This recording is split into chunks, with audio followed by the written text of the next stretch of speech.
All right, so we're diving into Agile today. Okay. We've got some great excerpts from Mastering Agile Methodologies, Okay. the 4 core values of the Agile Manifesto, and the 12 principles. Wow. So it's like a whole buffet of Agile stuff. Sounds good. And, but instead of getting bogged down with all the, basic definitions and things, I Right. really want to go for like the aha moments, those Yeah. like insights that make you go, oh, that's why this is such a big deal. I like that approach. So Too often it gets reduced to just like buzzwords and jargon. right, Yeah. exactly. Like we want to cut through all that. Yeah, let's get to the heart of it. What Exactly. makes it so effective? So let's jump right in. Okay. Um, the Agile Manifesto lays out these 4 core values. Okay. And they sound really simple, but they actually represent a pretty big shift in how we think about work. Okay. And the first one is individuals and interactions over processes and tools. So I always picture a team that's like so obsessed with their like Yeah. fancy project management software that they forget to like actually talk to each other. Right. That's a great visual. And that happens Right. more often than you think. Yeah. Agile reminds us that the human element Yeah. is so important. Like the tools should support the team, Right. not dictate, Not the other way around. how they work. Yeah. Think about it. Like, Yeah. some of the best ideas come from those Right. impromptu conversations, It's totally. not from rigidly following a process. It's like a difference between a jam session and an orchestra. Right. Sometimes you need that spontaneous energy Yeah. to create something really new. I love that. Okay, so the next value is working software over comprehensive documentation. Okay. So less time writing those like massive manuals Right. and more time actually building something people can use. Yeah. What's your take on this one? I mean, it just makes sense to me because, in a fast-paced world like we live in, Mhm. you can't be spending months perfecting documentation Yeah. before anyone even sees a working product. Right. Could be a recipe for disaster. Totally. It's about getting that minimum viable product out there, Mm-hmm. getting that feedback, and then iterating. Yes. You can spend all day planning the perfect route, Right. but until you actually start driving, you don't know what roadblocks you're going to hit. Exactly. Speaking of which, the third value is all about embracing that reality, Okay. responding to change over following a plan. Yeah. Because let's face it, plans are great in theory, Right. but they rarely survive contact with reality. Never. Agile recognizes that change is inevitable, Mm-hmm. especially in today's dynamic landscape. Totally. It's about being flexible, Yes. adaptable, Mhm. and seeing change as an opportunity to improve. It's almost like Agile is saying, hey, don't be afraid to throw out the roadmap. If you Yeah. find a shortcut, Exactly. that gets you to the destination faster and better. Well, I love that. And finally, we have customer collaboration over contract negotiation. Got it. And this one feels like it's shifting the power dynamic a little bit, Yes. making it more of a partnership Absolutely. than like a vendor-client standoff. Agile recognizes that customer needs can evolve, Yeah, and that close collaboration is key to ensuring right. the final product really meets those needs. Totally. Instead of locking everyone into a rigid contract, Mm-hmm. it's about fostering an ongoing dialogue, Yes. welcoming feedback, and making adjustments along the way. So less about lawyers battling over commas Right. and more about designers and developers actually talking to the people who Exactly. are going to be using the product. Yeah. Which makes a lot of sense. It does. But how do these values actually translate into action? That's where those 12 principles come in. Okay, so that's what we're going to get into next. Yeah, those 12 principles provide more concrete guidance Okay. on how to actually put these values into practice. And they get into some really interesting nuances Okay, cliffhanger. that we'll unpack next time. But before we move on, I want to pause here and ask you, the listener, Yeah. in your own work or even in your life, where could a little more of this agile thinking make a difference? That's a great question. Where are you clinging to a plan Yeah. when maybe you should be responding to change? Where could you benefit from more collaboration? Right. Even if it means tweaking the contract a little bit. Exactly. It's amazing how these seemingly simple agile values Yeah, can apply to so many different aspects of life. totally. Okay, so stay tuned for part 2, Yes. where we'll dive into the nitty-gritty of those 12 principles. We'll get tactical. Exactly. And see how they can help you work smarter, not harder. We'll love it. Okay, so back to our Agile deep dive. Yeah.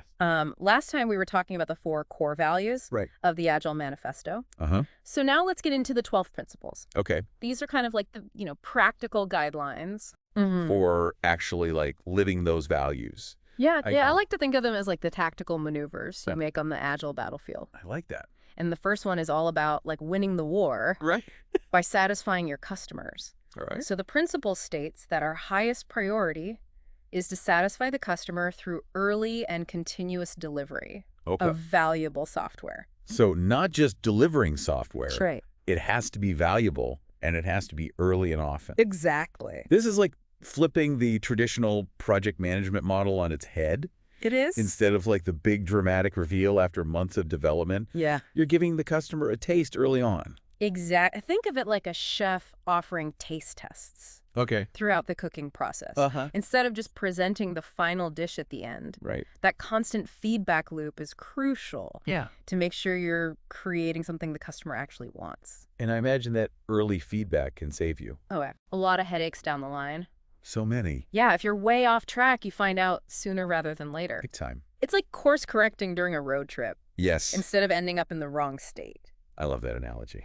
Speaking of course correction. Okay. Another principle is welcoming changing requirements. Yes. Even late in development. Even late in the game.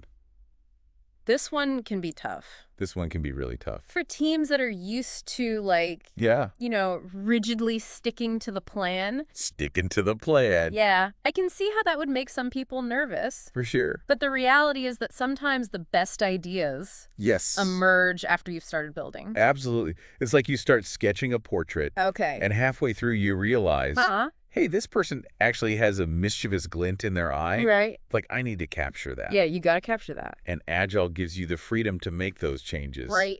Without derailing the entire project. Right. This principle recognizes that learning is an ongoing process. And that being open to new information can lead to a better outcome.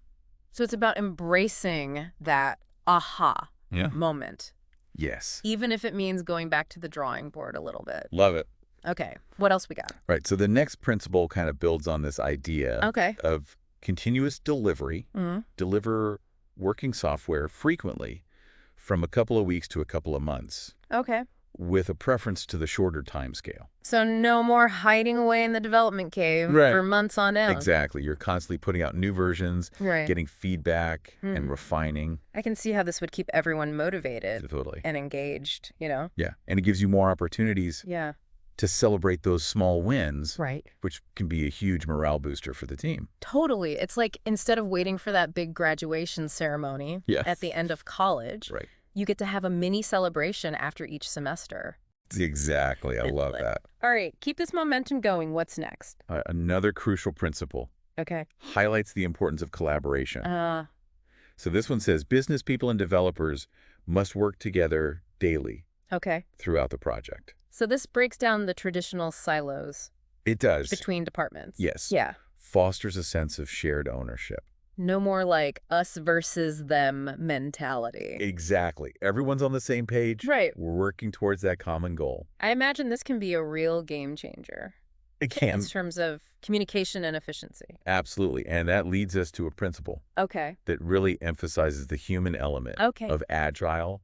Build projects around motivated individuals. Okay. Give them the environment support they need. And trust them to get the job done. This is where that individuals and interactions value really comes into play. It does. You're empowering people, giving them autonomy, and creating an environment where they can do their best work. Absolutely. Agile recognizes that a team is more than just a sum of its parts. Right. When you have motivated individuals working together in a supportive environment, the results can be amazing. It's like the difference between, a group of musicians playing individually and a band jamming together in perfect harmony. I love that. All right, we've covered a lot of ground here. We have. Any other principles that really stand out to you? One that often gets overlooked, I think, is the importance of continuous reflection and adjustment. At regular intervals, the team reflects on how to become more effective. Then tunes and adjusts its behavior accordingly. So it's not enough to just do Agile. Right. You have to constantly evaluate and refine your approach. It's like a scientific experiment. Okay. You gather data, you analyze the results, right? And then you adjust your hypothesis. That's a great analogy. Agile is an ongoing journey, not a destination. Yeah. It's about constantly seeking ways to improve. Makes sense. And evolve, both as individuals and as a team. So we've got these 12 principles. Yes. That provide a framework for putting Agile values into action. But how do we actually apply them? Right. That's where mastering Agile methodologies comes in. Okay. It provides that roadmap for implementing Agile. Yeah. From defining your product vision to prioritizing features, structuring your sprints, and holding those all-important retrospectives. So we're moving from theory to practice, and this book is kind of our guidebook. Exactly. But before we dive into those specifics, okay, let's take a step back and think about the bigger picture. Yes. Let's consider how these principles and practices can help teams deliver value faster, more consistently. Right. And we can also explore some common pitfalls to avoid when implementing Agile. All right, so we'll tackle those questions in the next part of our deep dive. All right, welcome back. We've gone through the values, the principles of Agile. Right. And now I think it's time to look at some real-world success stories. Yes. And maybe a few cautionary tales along the way. Absolutely, because, implementing Agile, it's rarely like a smooth, linear process, Totally. It's going to be bumps in the road. Bumps in the road, for sure. What are some common pitfalls, okay, that teams encounter when they're trying to go Agile? One classic mistake is treating Agile like it's a rigid recipe, instead of like a set of guiding principles. Right, because context is everything. It is. Like what works for a tech startup might not work in a more traditional corporate environment. Exactly. And speaking of tech, okay, another pitfall is neglecting the importance of technical excellence. So just because Agile emphasizes speed and flexibility, it doesn't mean you can just cut corners. On quality. So move fast and break things is not always the best motto. Definitely not. In fact, accumulating what they call technical debt. Okay. Essentially messy code and shortcuts. Right. It can really slow you down in the long run. It's going to catch up to you. It will. It's like building a house on a shaky foundation. Okay. Eventually. Yeah. That's a great analogy. Yeah. So you got to balance speed with quality. You do. What else? Well, a lack of organizational support can be a major roadblock. Okay.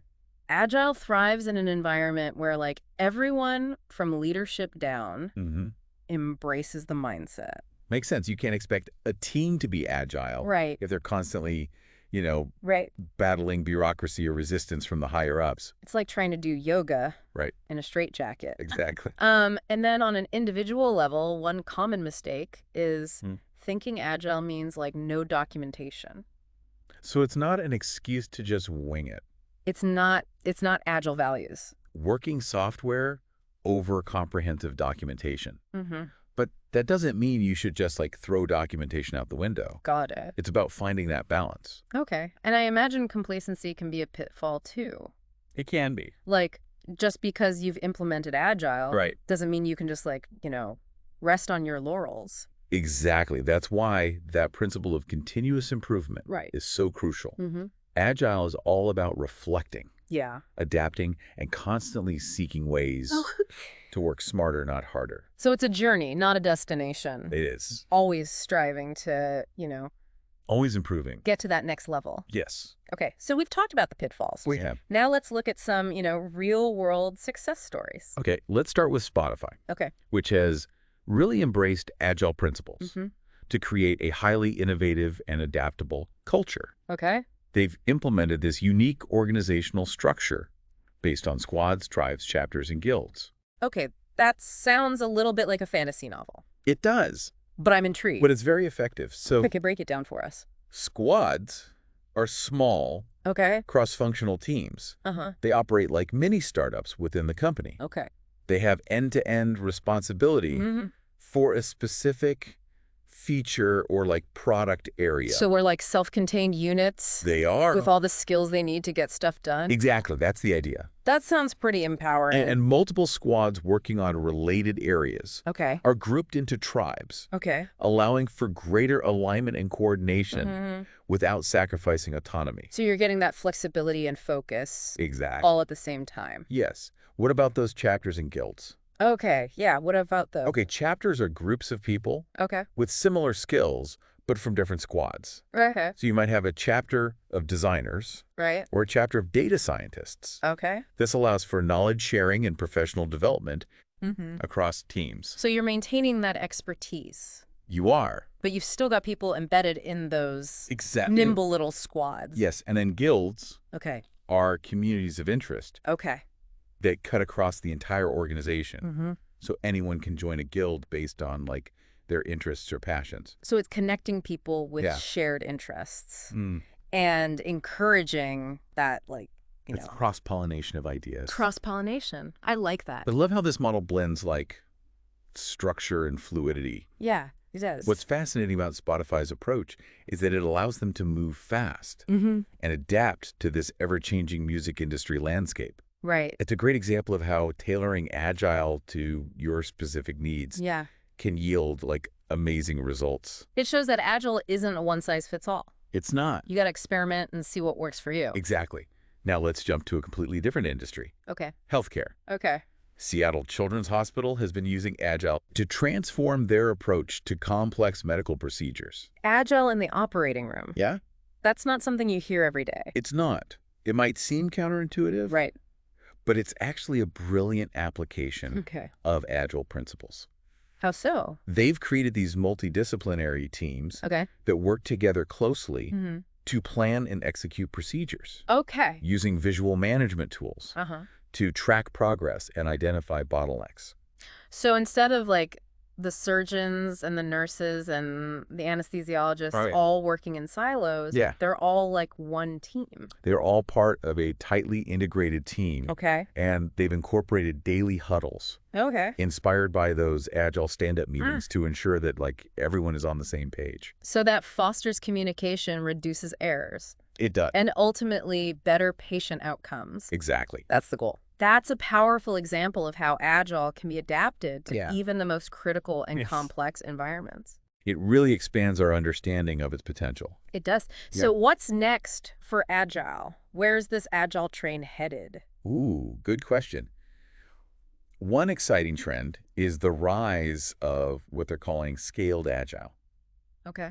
You know, addressing the challenges of implementing Agile at the enterprise level. Okay. So frameworks like SAFe, which is Scaled Agile Framework, and less large-scale Scrum are gaining traction as organizations are trying to figure out, okay, how do we scale this across multiple teams and departments?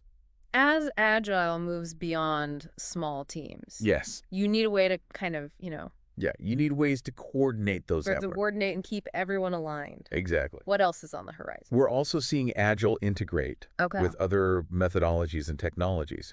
So there's a growing interest in hybrid approaches that blend Agile with things like lean startup principles, DevOps practices, and even artificial intelligence. Wow. So it's not about Agile being the only answer. It's not. It's about finding the right combination. It is. For your particular context. Exactly. And finally, there's a growing emphasis on the human side of Agile. Oh, okay. You know, organizations are realizing that like successful Agile implementation isn't just about adopting the right processes and tools. It's also about cultivating the right mindset, the skills and the culture. So things like emotional intelligence, psychological safety, growth mindset. All those things are becoming increasingly important. Those are crucial in an Agile world. They are. You got to be adaptable, collaborative, continuous learning is key. Absolutely. Wow, we've covered a lot of ground. We have. This has been a great deep dive. I feel like I've learned so much. I have too. From those core values to those practical tips and tricks, inspiring real-world examples. I think we've really explored what makes Agile so powerful. It is powerful. And adaptable. And as we wrap up, I want to leave you with this thought. Okay. If Agile is all about embracing change, what are some areas where you could be more flexible? That's a good question. Or adaptable? Yeah. Whether it's in your work, your personal life, or your approach to learning. There's always room to embrace that Agile spirit. That's a great challenge for us all. It is. And if this deep dive has sparked your curiosity, be sure to check out the full source materials. Those full articles. They're packed with even more insights They are. and inspiration. So much good stuff. Thanks for joining us. Thanks for having me.